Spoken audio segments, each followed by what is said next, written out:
Hello and welcome to Strive Defense Dialogue. I'm your host, Brigadier Rakesh Bhatia. Once again, we have invited Major General Sudhakarji to our show. Sir, welcome to Strive Defense Dialogue once again, sir. Thank you, Rakesh. It's always a pleasure and honor. Thank you, sir. Last time we had a episode which we did recently. It was very well appreciated by the viewers. So I think this time also we'll be able to do justice to what we have started, sir. Sir, our today's discussion is everybody is talking about the Indo-Pacifics. From erstwhile transatlantic, the focus of the world has shifted to Indo-Pacific. The rivalry between the superpower, that is the existing superpower, and the emerging or the contending superpower, as of now we can see in Indo-Pacific. Sir, in today's discussion, we want to see what is at stake for India. As we go along, sir, before I hand over the stage to you, I will give a very small presentation so that our audience are in picture about what we're talking about. Indo-Pacific, when we talk about, you can see the globe. This is the general area where Indo-Pacific exists. It is basically Indian Ocean and Western Pacific, which is included in the Indo-Pacific. And for strategic as well as trade purposes, it is considered as one region, where somewhere near Indonesia Sea, that these two oceans meet. 40 countries are in this region, having a global economic output of two-thirds of the total global output. 50% live in democratic countries. Maximum foreign direct investment is in this region. And this is very critical as far as global supply chain is concerned. Of course, it is biodiverse and there are lots and lots of natural resources that exist. In tabular form, if we really see, the repetition is there in the first four columns, but I'll draw your attention to the world's maritime trade. 60% of the world's maritime trade is through this region.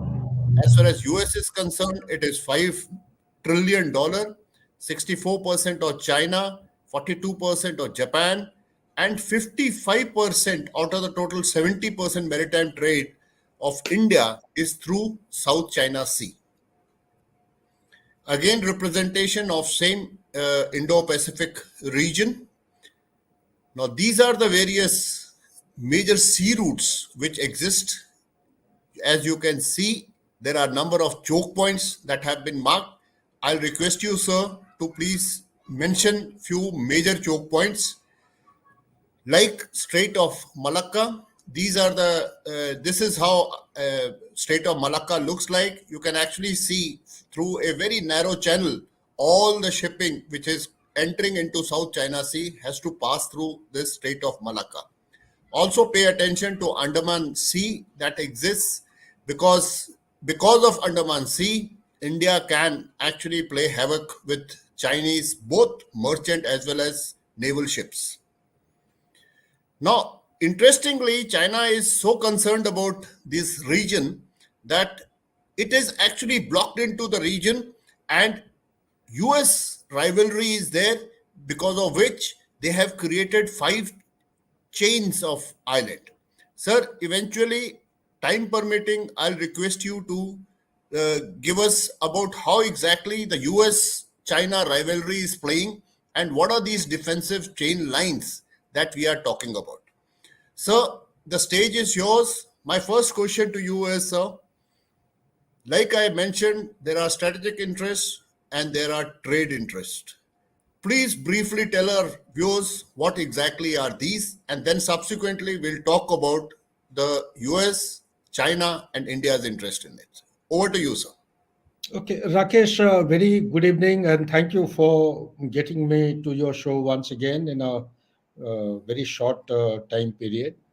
It's Indo-Pacific is the happening subject. It's the most talked about subject today, globally, regionally, as also nationally. And it's incumbent on part of the veterans as also the serving people and also civilian citizenry to enhance their awareness about it. Now, what is this? Skipping in view the time factor, let me just quickly reflect upon some issues which are relevant and important for our common audience. What is Indo-Pacific? Indo-Pacific for a common man is Indian Ocean and Pacific Ocean. These are two distinct oceans. As we know, there are seven oceans, and these two distinct oceans never been any theory or kind of imagination ever been considered as a continuum or contiguous to each other. In our perception, human perception of geopolitics, they always were taken as a disconnected entity in the global order, except for 1920. There was a German geopolitician. His name is, what's his name? Name is Koschfer, Karl Hochfer. In 1920, while submitting his thesis and writing papers, he did mention about Indo-Pacific on subjects related to geography as also geopolitics. But thereafter, it is only in 2007 the Prime Minister of Japan who actually triggered the issue into international limelight. And when he had visited India in the Indian Parliament, he had actually raised the issue, and the prime minister was none other than we had Shinzo Abe in 2007. He had advocated the strengthening the political and the economic link among democratic countries situated in India and Pacific. Thereafter, if you all recall, there was a financial upheaval in the global order, 2007-8, the Lehman Brothers, and it had assumed a very low profile, very dormant profile until Donald Trump came back to power in the year 2017. Actually, Mr. Donald Trump needs to be given a lot of credit for reviving the very concept of this Indo-Pacific.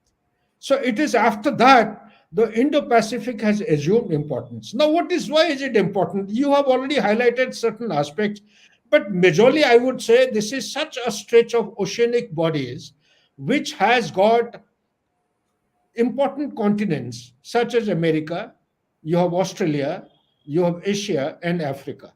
There is almost about 4.2 billion population or more who are inhabiting or living in the surrounding areas or in this stretch of continuum. And more than that, like you have already brought out, 40 odd countries are actually, including 14 countries of Papua Guinea, that is the South Pacific island territories. There are a total of 40 countries in this, and they put together the major economies of this area to include, let's say, China, South Korea, Japan, Australia, and India. If you total up the GDP, it comes to $29.3 trillion.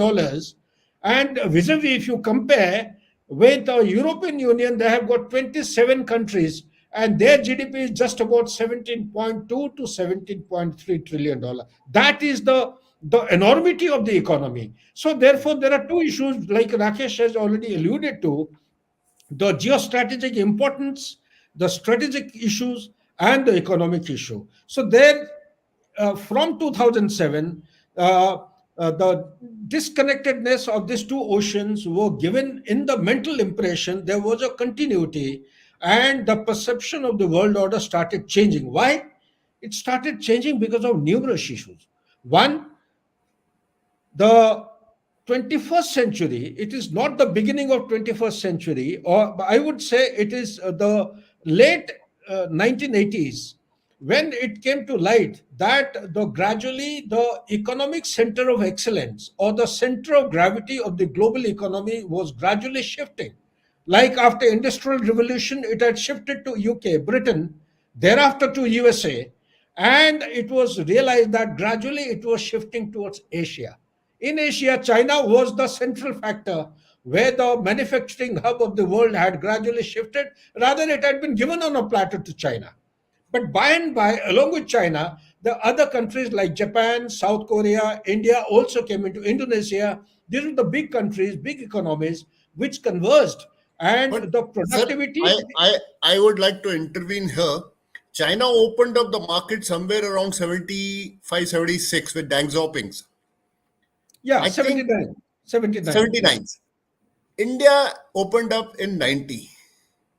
So I think that is the reason that we started looking into this area. We were still probably into the geopolitics of the area. We didn't actually consider the geoeconomics of the area. Whether it was Asian tigers or it was Japan or it was China, they probably realized much faster. And that's how probably we are now doing the catching up. So would you like to comment on this? Uh, I totally agree with you, Rakesh. You see, post 1962, I feel personally, this is my take, India went into a kind of a silo. I would say it was a post 62 syndrome which India experienced, in addition to the non aligned policies that we had actually adopted post our independence. So we got into a shell, and that shell actually took us to a rate of growth which is known as Hindu rate of growth. We are quite placid, quite comfortable with the Hindu rate of growth from 2.4 to 3.6, 4% maximum. That gave us an immense amount of satisfaction, not realizing that the Eastern tigers, particularly tigers like Japan, South Korea, and such like countries, they were started galloping, and the economy started bouncing so loudly, so immense manner, that India actually took a lot of time to realize this. In the year 1991, that was a significant year wherein the disintegration of Soviet Union took place. That also kind of, although China had started off in 1979, opened up the economy, our economy got liberalized sometime in 91, Right. 92. We Correct. started with a 262 odd billion rupees of GDP. China had about 365, 362 billion. But thereafter, there was no looking back. Ours was again a very small rate of growth between 91 to 2007, whatever number of years. If you count from 1947, in 60 years' time, we could have $1 trillion economy. And mind you, China by 2007 had actually mopped up around 3.55 trillion dollars economy. And by the time we were reaching 2014, we could barely reach up to $2 trillion economy. China had touched almost about, I would say, 2014. So it was around 9.65, 10, 11 trillion. That was the Correct. kind of. And thereafter, in 2019, China had already galloped to 14 trillion, 15 trillion, 17 trillion, at places, different figures. But the per capita parity was actually going by leaps and bounds. It had become comparable with the USA. By and by, with the passage of time, the per capita income and the per capita parity has already given a status to China as number one, having superseded the USA. So this, I would say, is because of many factors, Rakesh. Because time doesn't permit, we may like to dwell on it. Firstly, ours is a democracy. Democracy is good, but in decision making and implementation, these are again my personal views. We take a very back seat. We need to actually evolve ourselves, make focused approach in this to address these two issues. The second thing is that we need to actually, we have a youth swell or the bulge of almost about 65% between 15 years to 65 years of age. This is called the workforces. But what is actually required is, in the changing dynamics of the global order, the forming member, becoming a member of the groups is important. But more than that, FTAs are very, very relevant and important. And likewise, availability of minerals. We don't have minerals, much of minerals. We are dependent on this thing. Also, the import economy. Now, gradually, we are shifting from domestic-based economy to export-oriented. That's how our revenues have started increasing. The forex reserve is almost $645 billion, and way back in 1991, it was very negligible amount. I think 13 billion or so. Rate of Correct. inflation was 13%. So those kind of things actually have taken us time, but India is in a very safe wicket now. It is making very significant initiatives, and in multiple fields, it has become the place of choice where the China plus one country, India is one of the brightest spots where the companies are shifting from China. into countries like India, Indonesia, Vietnam, etc., etc. But coming straight back to your question, I would say that this Indo-Pacific corridor has turned out to be the corridor where you have more than 60%. You see, given the fact that 80% of volume of the total trade in the world and 70% of the value of total trade of the world, they transit through the sea lanes of communication. Out of this 80% and 70%, 60%, more than 60% of the trade passes through the Indo-Pacific.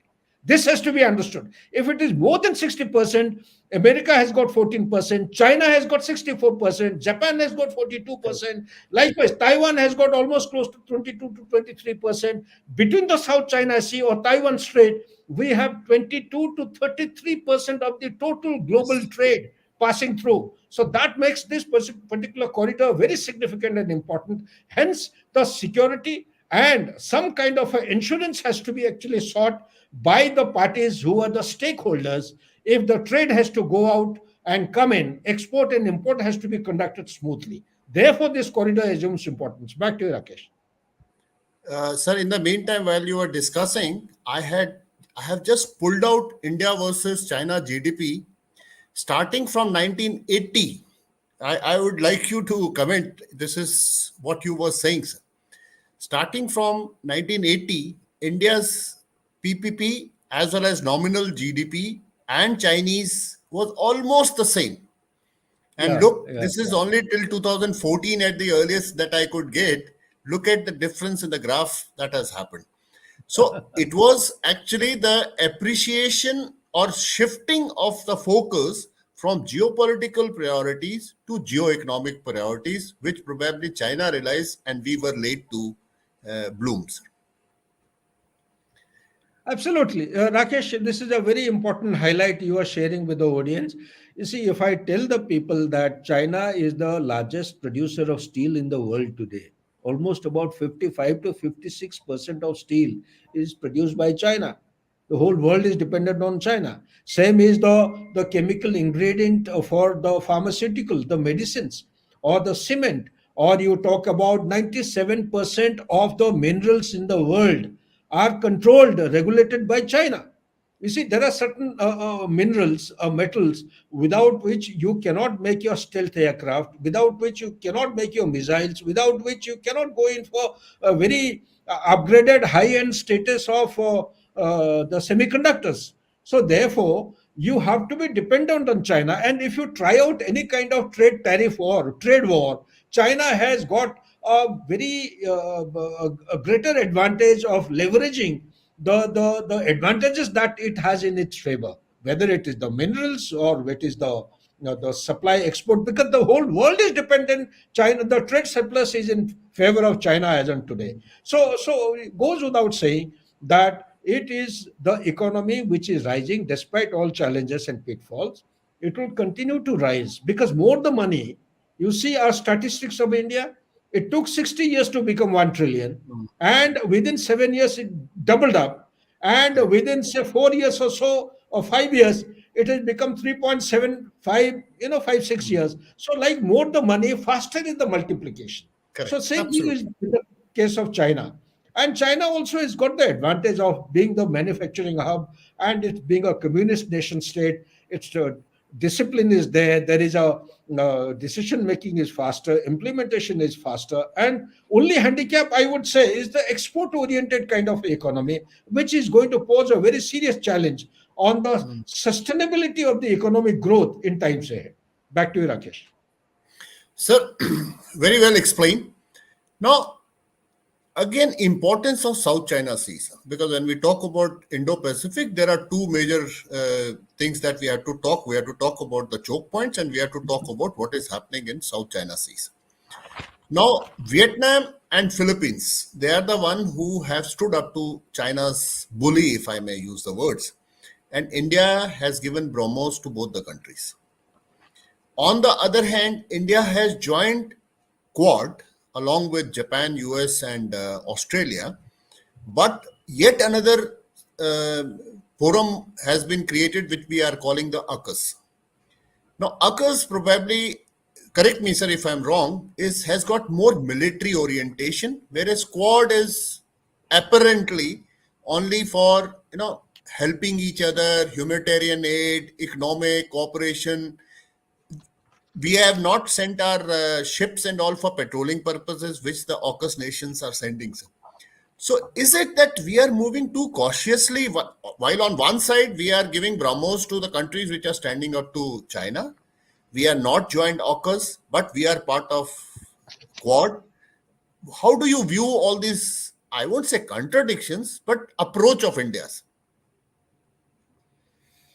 Rakesh, very interesting question. Now, how do I put it? No, lest I will be taken otherwise.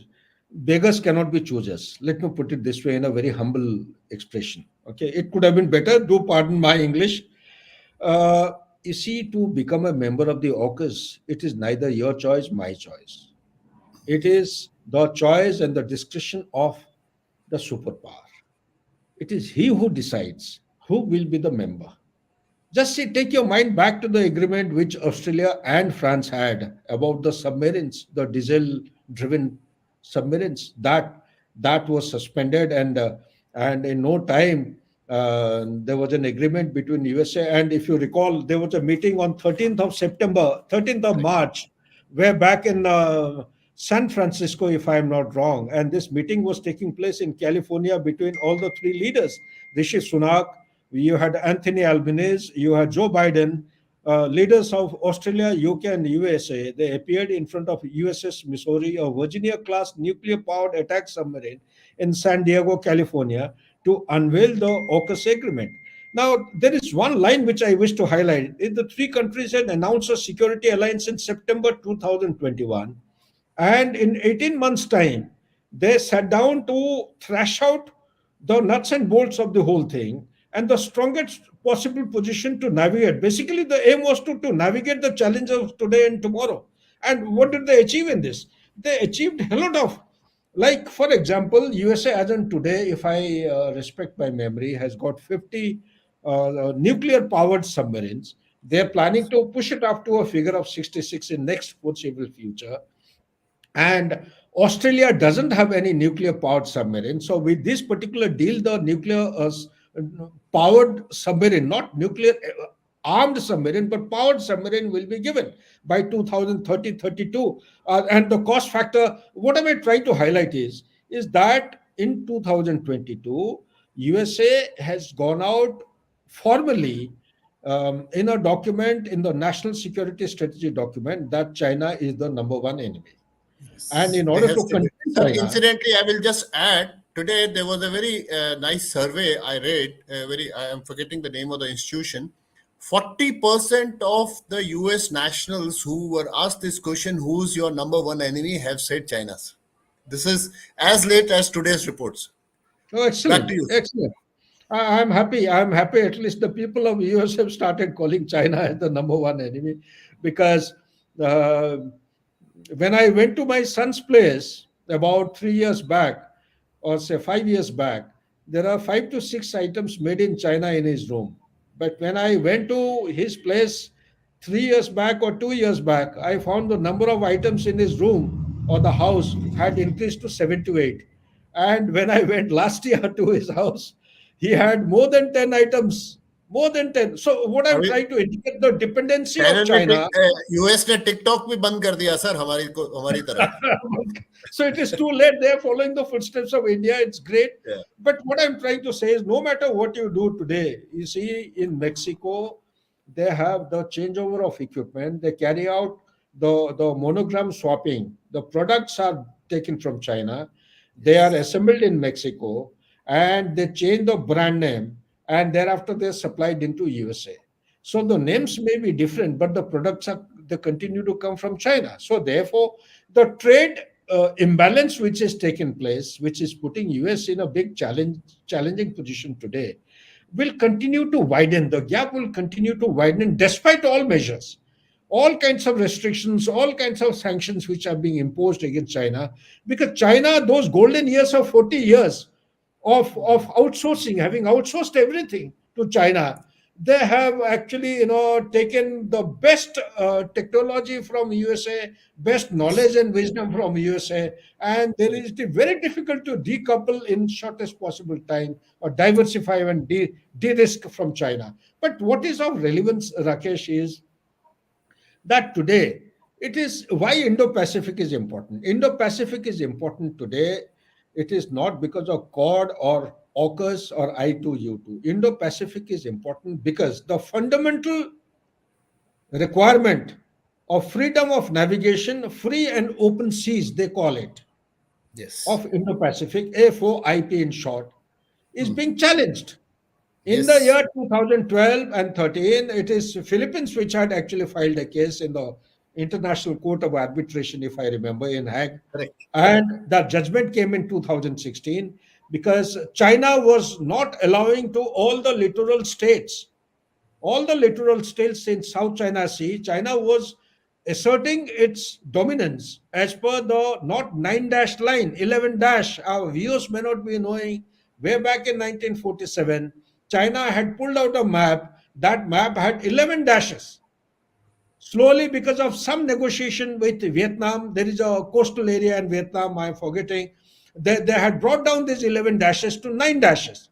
Suddenly, last year, a new map has come out there asserting that it has become 10 dash line, the Hmm. 10th dash line being to the east coast of Taiwan.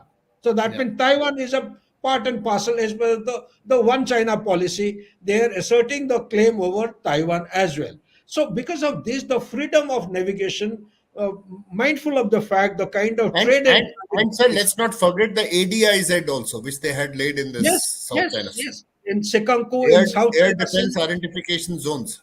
absolutely. They have it in Taiwan. They have it in the Sekanko Diao Island Air Defense Identification Zone. Any And this, any any aircraft that has entering into this area, that has to be informed in advance. That is what air defense identification zone means. This is for our audience. Over to you, sir. you see, yeah, that's correct. Now, the fact of the matter remains that you see the Indo-Pacific corridor is the corridor which has got highest quantum or highest volume of investment (FDI).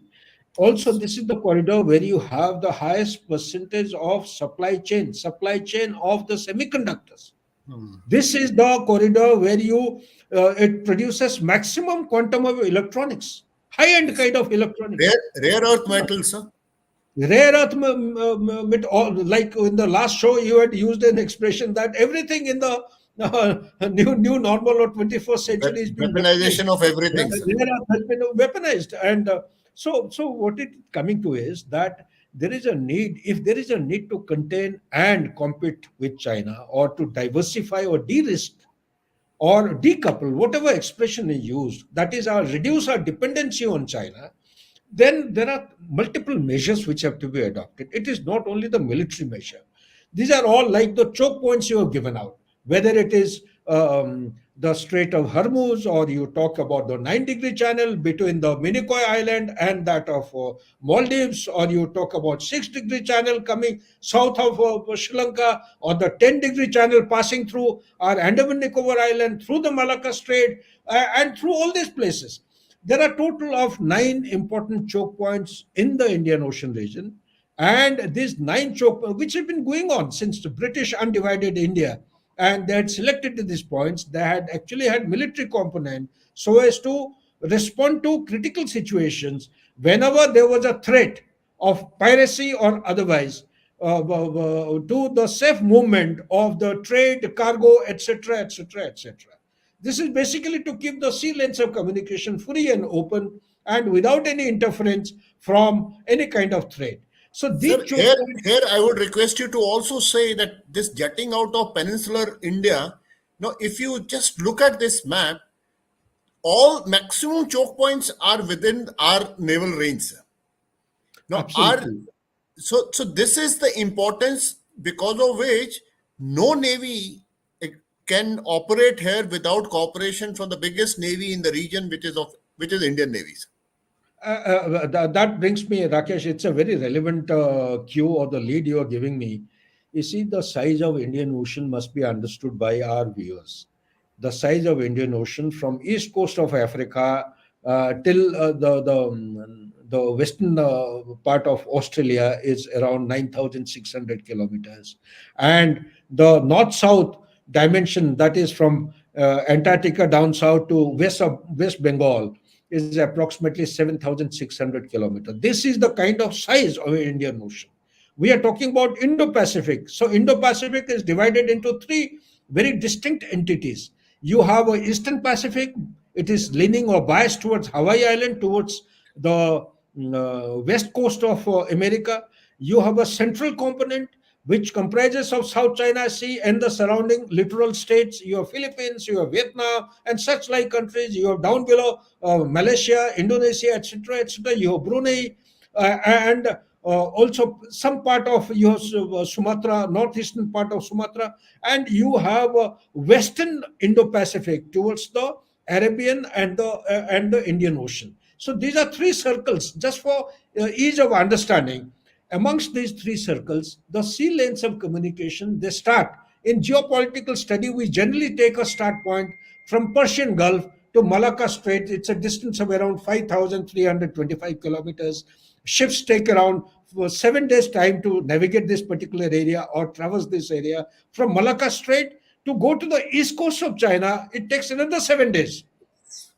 So total of 14 to, and if the weather is bad and the sea is turbulent, the time may get extended to more than 14 days to 21 days. So this is the kind of threat which China is actually posed with. This we have to take note of. Malacca dilemma is a terminology which had been coined during the time of the president of China, whose name was Hun Jintao. Hun Jintao had said Malacca dilemma is the only criticality which may hold China back from achieving a superpower status. So, therefore, what is the solution? The solution to Malacca dilemma is CPEC towards our western border, that is the China-Pakistan economic corridor, or the CMEC, that is the Myanmar. Through the Myanmar, they have already carried out successful trial of cargo movement right from Singapore, going across Thailand, and to Kaipaku, and going up to Yunnan province, Sichuan, those places, distance of around 3,600 kilometers. They have got oil pipeline, they have optical fiber, they have got a special economic zone, they have a railway line, they have also national highway, and such like things. They have successfully carried out the trial, the movement of this. They're also putting pressure on Thailand to allow them to establish a canal across Kra Isthmus. The Right. Kra Canal is around 135, 132 kilometers long. It is on the drawing board stage. China was almost going in for this particular canal, but some of the Quad members, that is US, Japan, Australia, and India, they got together and negotiated with Thailand. Fortunately, that deal has been taken away from China to the Quad members. It is yet to be developed and constructed. If that comes through, then China is going to have an alternative or a solution to the Malacca dilemma, which they had Sir, uh, I I apprehended have way back in. I have an observation here, sir. As far Yeah, as yeah, CPAC please.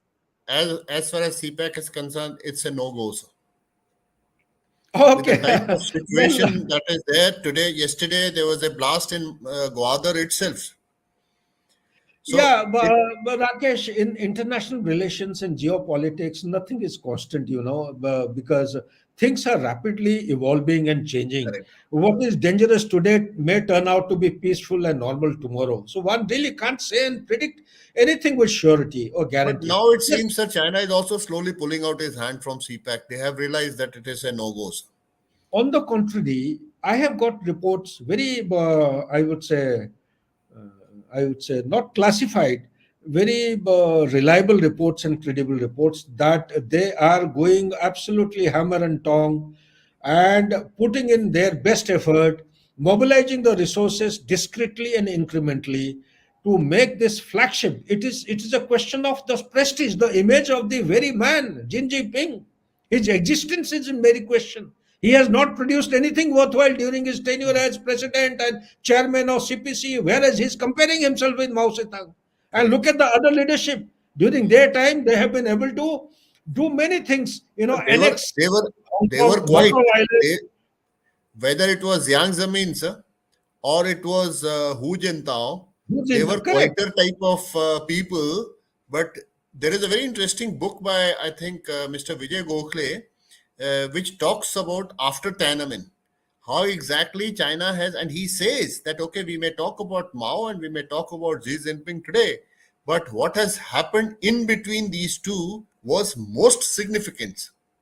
Absolutely, I agree with you. I think I have also read that book, and he's highlighted the kind of development China made Yes.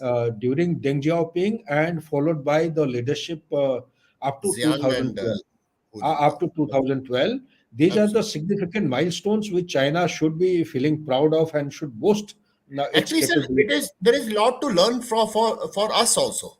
The way Yeah, they have gone about, I think we need not actually हमको शुरू से करने की जरूरत नहीं है. The way they have gone about and say wherever they have made mistakes, so it is always better to study those in details and adopt it according to our environment. I think we have a fairly good example in front of us. yeah, Rakesh, if you allow me, I just want to respond to that question regarding CPEC, lest Yes. our viewers would go back with uh, misconception. You see, China has been pushed to such a corner that as on today, it is having 55 to 60 days of reserve of oil and natural gas. If the conflict of Ukraine, Russia-Ukraine has to be taken as a template for preparing a nation for any kind of conflict, then China has to go in for a assured flank or assured energy security. The line of communication or the sea lanes of communication as on today, they extend over a distance of almost about 14,000 kilometers or more, and they take anything between 14 to 21 days. There are number of choke points in between. They are vulnerable and susceptible to interception by, let's say, take the example of 9-degree channel. 9-degree channel, both the shoulders towards Maldives side, we have Minicoy Island, where our INS Jatayu has just been inaugurated and it is being developed. And towards the other side, other shoulder, or the western shoulder of Lakshadweep, or this 9-degree channel, you have Agati Island, you have Kaverita, or something similar sounding kind of island, which are being developed and into military bases. Now, 9-degree channel is approximately 200 kilometers wide. It is 2,500 to 2,700 meter deep, and more than 70% of the global trade passes through this particular channel. Look at the domination which India Yeah. would enjoy after we fully establish our response matrix. You will have BrahMos, you will have fighter aircrafts. It's like, a kind of a geographical piece which is available in the middle of nowhere. Unfortunately, Lakshadweep is not like Maldives. Yeah. Lakshadweep is small, small islands. These are all coral islands and reefs. The maximum size is around 4.8 kilometers long. Minicoy, of course, is 11 kilometers long and around 600 to 800 meters wide.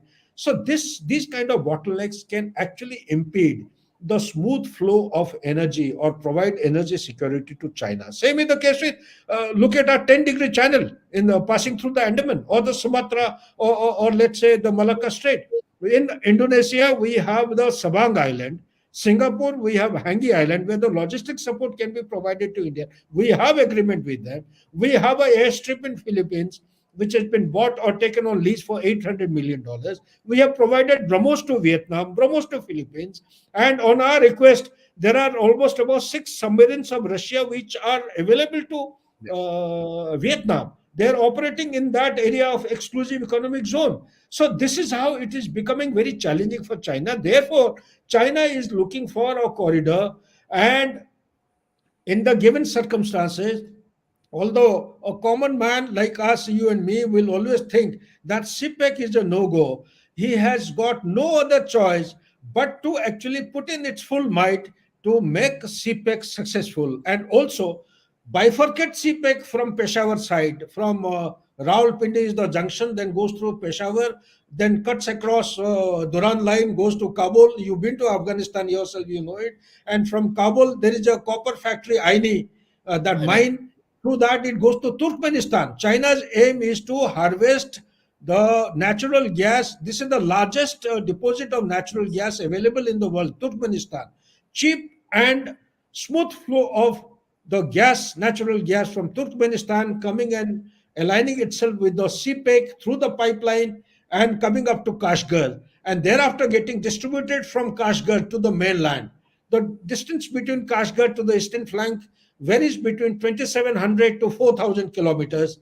So, therefore, China is left to no other option. In fact, CMEC can be a big, big challenge. India, if it makes the Andaman Nicobar base formidable, then it cannot use the CMEC. You see, it becomes very difficult in the trying circumstances. So, therefore, the options are very, very limited as far as my knowledge and understanding goes, and whatever little reading one has done. But yes, I do agree. It's becoming very critical to make CPEC a function. viable option to be used for the energy security by China. Back to you, Rakesh. Sir, very quickly, I have one more question, sir. Sir, we know historically Japan and China have had a lot of problems with each other. I mean, they dislike each other like hell, especially the Chinese, because of the so-called alleged atrocities which the imperialist Japan had carried out in China. South Korea is no great friend of China, sir. But both of them are culturally related to us. Buddhism is there. In Korea, there's a connection with Ayodhya also.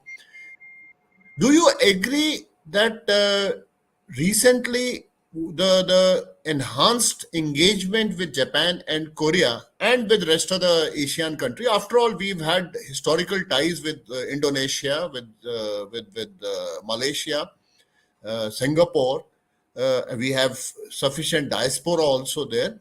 So, do you think that this engagement with these countries will further enhance India's image, trade, and in turn securities? Excellent question, Rakesh. I'll make very quick reflections or response to this question. You see, more than anything else, India needs to develop relationship, build a rapport with all these countries to safeguard the national interest of India. To me, the national interest of India is being challenged by the immediate neighborhood. Country like Sri Lanka, Bangladesh, Nepal, Myanmar. So, if we can actually negotiate and have, it is already being undertaken. There is a concept called as in the international relations. I was reading somewhere today one book written by Vijay Gokhale only. It says that India is gradually going in for three nation collaboration. For example, India, Japan, Bangladesh. It's already in place. Yes. Okay. Similarly, India, Japan, Sri Lanka. In a way, it is helping us to keep China or contain China in this kind of country because the penetration of China into the way of life of this country today, we should not be surprised. I think you only brought out in the previous discussion in Bangladesh, they have already started that same Muizo's Yeah, slogan, India out, India out, India out. correct. So the day is not far when they will start off similar kind of things in other countries as well. So therefore it is very important to collaborate with these countries. Apart from the security, we need to engage with our immediate neighborhood in a very effective manner so as to keep China out. Otherwise it may be too late. We are already late, let me tell you, But already sir, very, if very you late. if you look at it, any major country like China or India, Jal Harsha Kakkad has written a very interesting article. We'll be doing a program on it about after about a week. His contention is that any big country, immediate neighbors will always be in trouble. Like you have counted in our case, Nepal, Sri Lanka, Bangladesh. If you look at China, though the reasons are totally different, they also don't have very comfortable thing with Philippines, with Vietnam, with Japan, with Korea. So I think that is probably more challenging than doing it at because there the concept which comes is your enemy is my friends, but Yeah, yeah. immediate neighborhood probably expectations, and especially if you have a bigger country like Japan, correction, India and China, that immediate neighbors are never happy with you. Sir, Absolutely. I wanted to give a head up to our audience. So this will be one program which we'll be conducting about after about a week, and where General Harsha Kakkar would be our guest. So we will talk about it, that why is it that both in case of China and India, immediate neighbors there are problems. Sir, sir, I have finished with my questions. If you permit, sir, can we take on the questions from Yeah, the audience, sir? definitely, because I know this is a subject which is yet to pick up momentum in its popularity. It will gain some time because the traction will require some time to come into our audience. But this is a very, very important topic. Each of the slides that you have shown deserves to get 30 to 40 minutes of deliberations. And in Sir, such a short time, that is why, good sir, we were thinking on the similar line. I said before, though I said about taking the questions, but we will just delay it by a few minutes. I want you to reflect on this slide, sir. Quickly, sir. Yes, the first chain of islands starts from the Kuril Island. Why? Firstly, these chain of islands have been selected by USA to contain China effectively by military means. And what are the chain of islands? The chain of islands which are closest to the east coast of China is firstly the first chain of islands starting from Kuril Island of Japan, coming down south and going along Taiwan and thereafter towards Brunei side. Now, Taiwan in the first chain of island, as far as my assessment and understanding goes, Taiwan is just like a geographical gift by the law of nature, which can be used as an aircraft carrier, as also a launch pad for China to break out. As on today, because of this chain of islands, China is getting boxed in. It is unable to maneuver its resources across these lines. If it has to rejuvenate its Middle Kingdom by 2049 or earlier and challenge the supremacy of the superpower USA, then it has to break through or break across the first chain of island, go towards second chain, and thereafter towards the third chain. The second chain is passing through the Guam Island. Guam Island is actually that of US. It has got a huge concentration of military resources, almost more than 110,000. One standing aircraft carrier is always available. You have SSBNs available there. You have the air defense mechanism. I don't have the specific, but Patriot missiles are definitely bound to be there. And this particular mother base provides a kind of a logistics supply chain replenishment center. Also, the response matrix from the mother base to defend the first chain of island is also been rehearsed, and interoperability with the littoral states of South China Sea also have been carried out very successfully. And number three is the one which is actually heading towards Hawaii Island. That is just in case Chinese forces are breaking out Decide to go to to threaten Pacific. the west coast of America. Now Correct. coming to the fourth one is It's very all interesting, sir. along from Gwadar port, passing through the west coast of India, that is the Arabian Sea, right up to you have Maldives, and south of it is Diego Garcia. This is the line along which USA and its allied forces will be fighting a battle to prevent China from breaking out and threatening the world order. And last one is the East African coastline, and Yeah. along which this line will be held in a formidable manner. If you take your mind back to the geopolitics and the military alliances which are forming gradually, and the military bases, as on today, USA has got the largest number of military bases in the world. Pentagon has not given an official list, but during process of my research, it is touching a figure of 800, Mhm. 795 to 800 bases.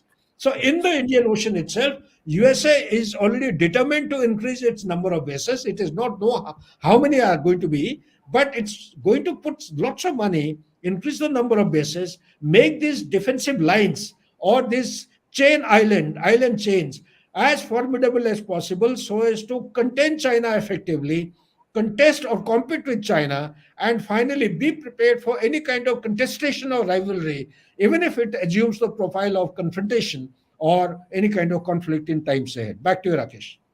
So I will just add to sir what you said. Fourth and fifth chain actually do not exist. This has been thought of very recently. These are the proposed island chain.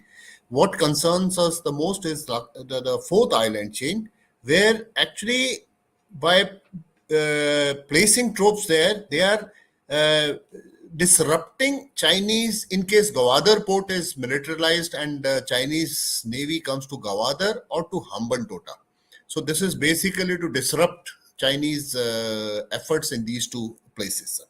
Sir, thank you very much. Very, very nicely explained. I wanted this because subsequently, when we do more of China, so these island chains and the claims, the small island that the Chinese are claiming, all this will come into picture. So that's why I had requested you, sir. Now we'll take on the questions for sure, sir. The first question is from Mr. Jagpreet Batra. China started capitalism long before us. We remained socialist till 2014 and our bureaucracy still is. Yes, I agree with you. No comments. So this is a statement of fact. I cannot actually. I, I agree with absolutely. you. Sir, his follow-up question is, ask Major General, sir, will Indo-China rivalry spill over to other parts of the world with both nations looking for same resources in countries around the world? And sir, can we probably want to compete with them? My response to this question, firstly, this is a very interesting and live question. Whoever has asked, I must compliment him, sir. Mr. Uh, Jagpreet Batra, sir. yeah, this is a very, very interesting. This question was asked to me in one of the forums in Bangalore. I had gone as a member of the track to during my lecture. So, in my opinion, these are my personal opinion and assessment. I do not think China will ever take recourse to any conflict until it achieves its the high end objective of rejuvenation of its Middle Kingdom concept, attain the status of as a global power so as to challenge the only superpower in the world by 2049. I don't think, because if it does, a single conflict or a skirmish, you know, entails or results in lots of attrition of resources, lots of losses of resources.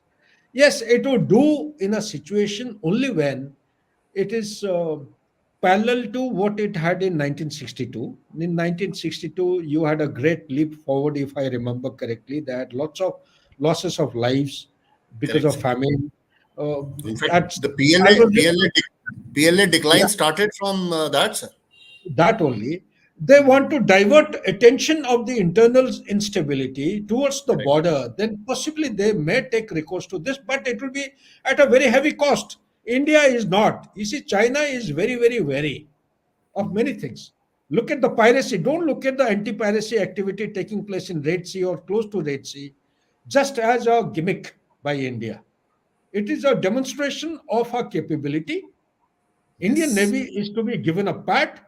We should all feel proud of it. 2,600 kilometers from our coastline, keeping a ship, a hijacked ship under surveillance from December 2023. Hmm. There's so many superpowers, so many leading economies floating around there. Talk about UK, Italy, Germany, US. Everyone has got a flotilla there. Nobody has kept their ship under surveillance. And we are using the American resources. AQ-9, MQ-9, sorry, is Thank the you. drone to keep it under the surveillance. Absolutely. December, January, February, March. It is 3.5 months of surveillance, thereafter successful conduct of the operation. And now it is being dragged, it is being towed to the Indian coast. So, similarly, India's capability, whether you talk about Agni 5, or you talk about the Sela Tunnel, or you talk about the Zojila thing, or you talk about the connectivity which is going by leaps and bounds, the border villages. 2,945 border villages have been declared, and the work is going on as if yesterday it was to be done, out of which 630 or 40 odd villages have been given priority. You look at the kind of initiative the government of India. That's why I was saying in the previous program that thank God we had Galwan like incident. Yeah. Thank God the Rusi like institute has taken out an article as you had flashed the other day. Thanks to that letter of article of 8 July 2013 taken out Yes. by that pro Chinese organization, PRC organization. So we are thankful to them to have given us or given speed and momentum to prepare ourselves for any kind of eventuality. Not that Though without partially, these, you see, not that without these we cannot face Chinese. With Correct. whatever we have today, we are capable enough to stand up and give a fitting response as we had given in Nathula and Chola and Yes. Doklam and Wangdong in 86 and Galwan in 2020. We Absolutely. can give much more than this, but we are exercising restraint. That some sense will prevail at some point in time, and our northern the neighbor will consider that there is also a different facet to geopolitical, geoeconomic, and geosecurity growth.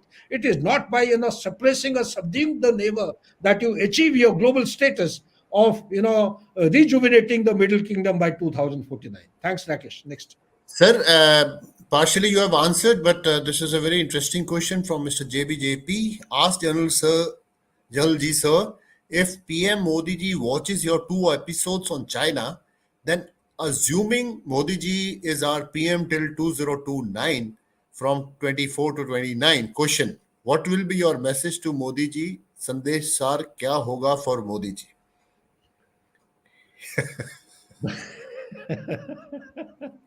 Thank you for the sense of humor. I am a soldier. I dare not give any message to a political leader of a country. He is all by himself. He has to be a natural self. He doesn't have to do anything. Absolutely, sir. Absolutely. He is a hardcore sannyas, professional, nationalist Nationalist. Yes. leader, which our country hasn't seen of his caliber and status. He is a leader. He is a common man. He is a saint. You can name anything. He is a person who's going to take India to great heights. That's all I can say. We trust him, and he will not let down the national security nor the national interest. Hritik Kothari, sir, this question was keyed in before you had made a mention of the same point. However, since he's asked the question, I'm reading it. It's often theorized that PLA and PRC don't want to engage into a hot war along the LAC. They are merely pressurizing us to expend resources, browbeat, and draw focus away from Indian Ocean region. Do you subscribe to this, sir? Okay, partly, excellent question. Must compliment him. You see, the future conflict between India and China will be based on one paradigm. What is that paradigm? The paradigm is China will exploit its strength. What is the strength of China? China's strength is its economy is 5 times or more than 5 times bigger than that of India. So, what is the course of action to be adopted by China, likely to be adopted by China? As per my thought process, China is going to raise the cost for India, which it is doing. Okay, raise the Yes. cost like the way we did for Pakistan. But unfortunately, there is a contradiction in this. When you compare the overall budget, you see, we tend to, what should I say, Rakesh? You will be out. We are very gullible people. Soldiers are simpletons. We don't read between the lines, don't understand. You see, the percentage of GDP will never give you the accurate Yes. uh, budget requirement and the expenditure for the defense forces. What needs to be gone into is the percentage of the central government expenditure in the annual budget. So, those of us who have got an inclination towards economics, if we study in detail, read between the lines, you compare between 2012 13. You please Google up and check. If I'm saying anything wrong, I'll correct myself. I may be wrong. I'm a retired soldier. I don't have a library or I can't run out of my house. I have a special child to look after in absence of my wife. So, it clearly stands out between 2012 13 and 2022 23. Earlier, it used to be 16.43% of the central government expenditure. Okay, now it has come down to 13 point some. Despite the fact there is a year on year, when you talk about the percentage of GDP, this is where we are getting fogged. We need to go into the real denomination where it will give you a accurate, near accurate comparative matrix. So it is the percentage of the central government expenditure in the annual budget which will give you the correct quantum, because the Correct. size of the economy is increasing and the budget, it looks 1 lakh crores. My God, it's a huge amount for R&D. But when you compare with the R&D with the statistical matrix, then you realize it is just peanuts, 0.64% of the GDP. So whether it is GDP or annual budget, it comes to a very measly sum. So when you Absolutely. carry out a global kind of a comparison, then you don't stand anywhere. So this is where we have to make very intelligent caveats have to be identified, and we have to urge the government to focus on this. I'm sure something is being done because we trust our government. They are taking us in the right direction and right path. Right, sir. NRK, sir. As per the heartland theory, US needs to dominate the oceans in order to exert control over the heartland because he is an outlier.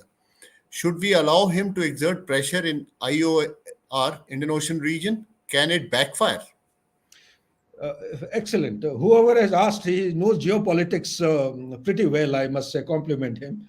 And uh, whether it will backfire or not, I am very convinced that given the resources that India has today, and mindful of the fact that there is a strategic rivalry which is already in progress in the Indian Ocean region, we are left with no option but to collaborate. Whether it is Correct. Malabar or Australia or US or Japan, there is no other option. If I have understood your question, you see, we have to take support of USA. And it's about time that we call it loud and tell the people they must listen to it. They must know that we are taking support of US. Without US, we are just nothing. India Yeah. cannot by itself fight or contest any kind of conflict in Indian Ocean region because there are more than 1,375 island territories. One small island territory, one small chap, lighting a pyrotechnic will turn the national priority and shift it towards the Indian Ocean region. That is what China would be looking to strike us along the northern border. Correct, sir. Sir, Jan Chaturvedi has asked almost similar question. You may like to. What, in your view, should be the strategy of India to leverage maritime domain against China's attempt to pose threat in North? Strategy of India to leverage maritime domain. Excellent. Thank you, sir. That's an excellent question. Firstly, my thoughts go this way, and I don't think I am wrong. Any such kind of a strategic response to a strategic question, I always feel that we need to select our course of action into short term, medium term, and long term. Strategic level, operational level, and tactical level. When we talk about the short term, although the subject per se is strategic in nature, we need to, as far as I am concerned, the short term goals that we need to address are our existing capability. The capability enhancement of the Indian Navy has to be given due focus. In my opinion, looking at whatever number of vessels we are talking of, 250, as on today we have a total of 150. We are looking at something very big in next 10 years time. It is too slow, too little in too long a time. We need to look for how fast we can speed up, we can develop, so that our capability enhancement takes place along the paradigm which I had shared with you last time. Short term But should sir, not be more than 5 years. but sir, Medium term, once, sorry, sir. Yes. yeah, short term should be meant to achieve the minimum deterrence. It must focus on the capability. It is happening post Galwan. It is happening, whether it is army or it is navy or air force. Maybe happening in a slow pace in one of these services, but it needs to pick up momentum, and economy must continue to receive focus. Next one is actually the medium term, which is very very important. It could be from 5 to 10 or 5 to Yes. 15 years. This one, in all these stages that I had outlined last time, we need to keep Atma Nirbhar Bharat as one of the center of gravity. In that, the mm, uh, the percentage of the R&D, which gets dedicated from the annual budget or from the GDP, whatever, whichever percent, needs to be actually enhanced, and the civil participation, like last time I had brought out the central government and the public participation as on today is 36.64%, as against 60% to 70% in other developed countries in the world. Okay. The government participation or contribution is around 43.6%. So we need to look at this. If you really want to go in for long-term perspective development in R&D, in succeed in Atmanirbhar Bharat, These are the issues we need to Yeah, focus on. We need to absolutely. focus on the PhD. I'm sorry, last time I missed out. I couldn't actually, qualify by the STEM. STEM is science, technology, Technology, engineering, engineering, and mathematics. M mathematics. is That's not management. One some it's student, I mathematics. think, from IIT, he checked me. I said, "I sorry, maybe I might have lost it." But these are the issues we need to focus on, and also call it as the deterrence factor. When I use these terminologies, the military mind will always relate to the nuclear concept, no first use concept. I am saying your time is right. You Sir, bring in towards I the think conventional. I think last time what you said, next 5 years are crucial. Once our infrastructure is in place, then probably we'll be able to exert more pressure on the LAC also.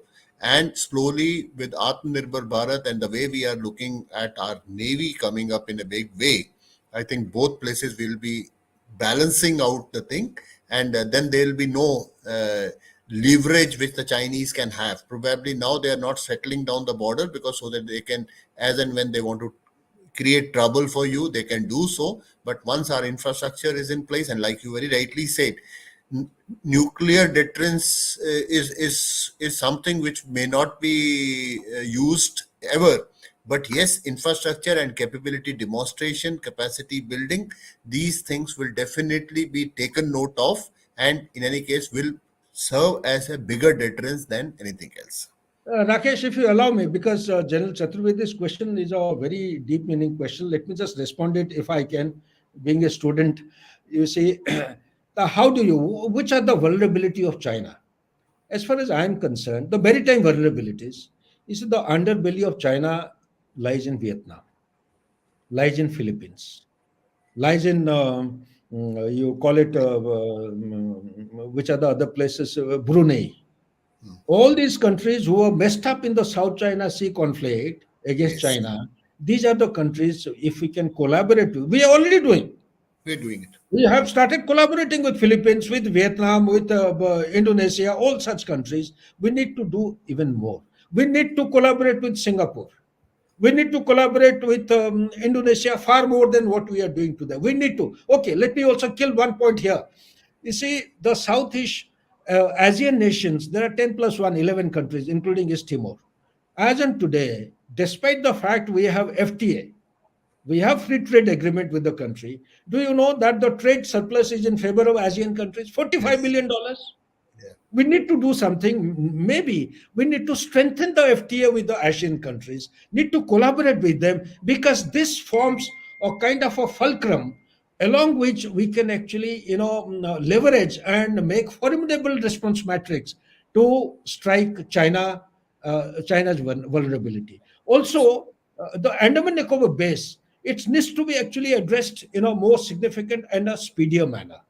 The 9-degree channel that I was talking of, we need to make it formidable. These are the choke points along which China will be made to recoil. Okay, and last but not the least, I have not understood. I am a student of geopolitics. RCEP is fine. India has backed out. Okay, China and all East Asian countries are their members. They have got host of other Australia, New Zealand. They have other countries also.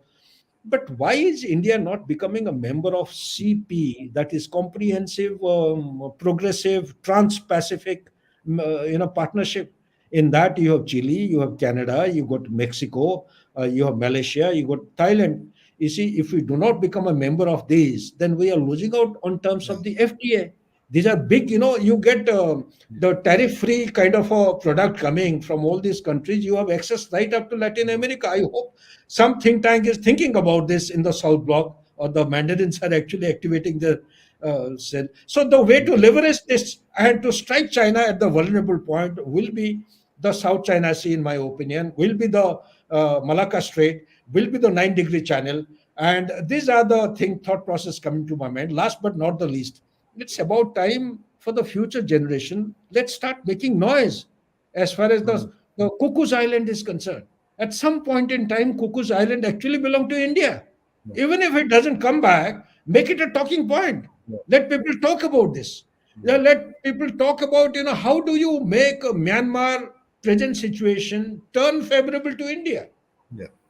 These are the vulnerabilities of China as well. Although there are inner dynamics which I cannot cover in a short time now, there are issues to justify that Chinese, the PRC is supporting the pro-democracy movement against Tatmadaw in Yeah. Myanmar. This itself is a different subject. We'll discuss separately. Yeah.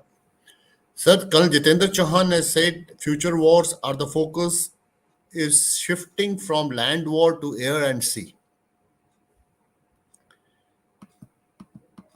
In my opinion, the future war has commenced. It is taking place. We are not realizing.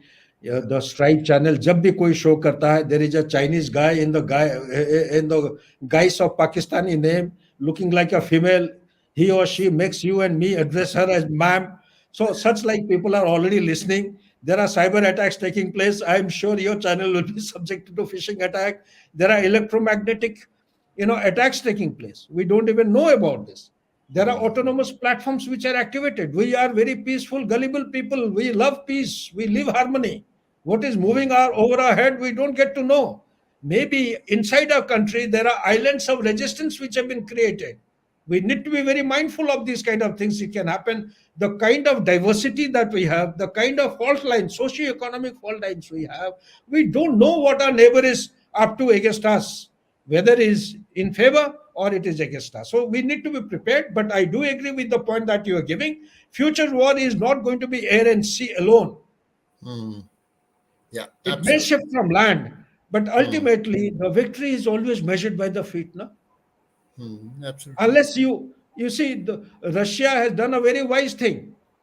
It has captured 17% of the area of Ukraine and has kept it under its feet. Yes. So ultimately, you may win a war by air and sea, but until you have some land under your feet, can you claim yourself to be a successful warrior, Absolutely. or have you succeeded in the conflict? Very nicely handled, sir. One more question from Jal Ajay Chaturvedi, sir. What is your recommendation with respect to class of third aircraft carrier, whether it should be same as that of Vikrant class or of higher load class of Vishal class? Sir, I personally feel that it's about time India attains the status of blue water navy, and in order to achieve that, we have to have a higher tonnage. If I am not wrong, the tonnage that we have achieved in case of Vishal is, or planning to achieve in case of Vishal, is around 65,000 tons. Yes. Yes. We need to go in for a much bigger and larger, so that the number of fighter aircraft should be much bigger, because the sphere of influence of India, we are looking at 2047 Yeah. to be a global power. To be a global power, today our Minister of External Affairs is moving between Greece, going right up to South China Sea, and Japan. Look at the sphere which is extended from Malacca Strait to Persian Gulf. The sphere of influence has extended by about 6,000 kilometers. So we need to extend our reach also, and in order to be effective, because it is not merely a demonstration of power. It means a lot. It aids, it contributes towards development of our economy. Until unless safety and security is there, our economy, our exports, sooner or later, India's economy is going to grow outward. It is going to become an export-oriented economy. In order to have a safe and secure corridor, we need to actually have extended reach for that. This certainly has to be a higher tonnage, much more than what we have in case of the existing aircraft carriers. The largest one is, I think, 65,000. Vishal is planning, they're planning to have 85,000, if I'm Yeah. not wrong. Correct. Mr. 70 tons, Jagdeep, first 70,000. comment, sir. Sir, I think we will close it now because sir, a lot of interest has been generated because of your mention of Coco Island. I think the way suddenly I have received the questions about Coco Island, I will have to do a separate episode on that, sir. I'll request the viewers to please press the like button and share the thing. Coming Sunday, we are doing a program with a very, very special guest talking about how TTP and BLA strategies are bleeding Pakistan Army. And so this would be our topic on Sunday. Tuesday, General Correction Colonel Ajay Raina would be our guest, and thereafter we will do part two of the Pakistani YouTubers either on Thursday or Friday. So this was small little announcement I wanted to make. This is what our plan is. So, sir, all it remains for me to say is thank you very much, sir. Today we have run short of time, and I have to close it. I have no choice. I wish I could spend some more time. And to the viewers, I'll not be able to take on the questions. Especially, I'll request please don't put personal questions in this in case somebody wants to have little bit. I'm aware that you are keen to know about General Sudhakarji's life, but please DM me or put it in the comment, putting your number. I will share his contact number with his approval, and then you can talk because it clutters the box and it is very difficult for me to sort out the questions. Sometimes very relevant questions get left out because of the clutter. Thank you very much, sir. And very quickly, sir, anything you want to add, sir? Indo-Pacific is the subject, is the central subject in 21st century.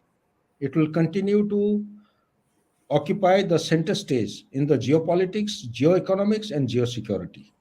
It will do good to all of us if we can focus our attention and interest to Indo-Pacific in order to prepare ourselves from getting surprised by our immediate neighborhood as also the strategic neighbors. Thank you so much. Sir, there is congratulations message from Jal Ajay Chaturvedi for you. I thought I will flash it.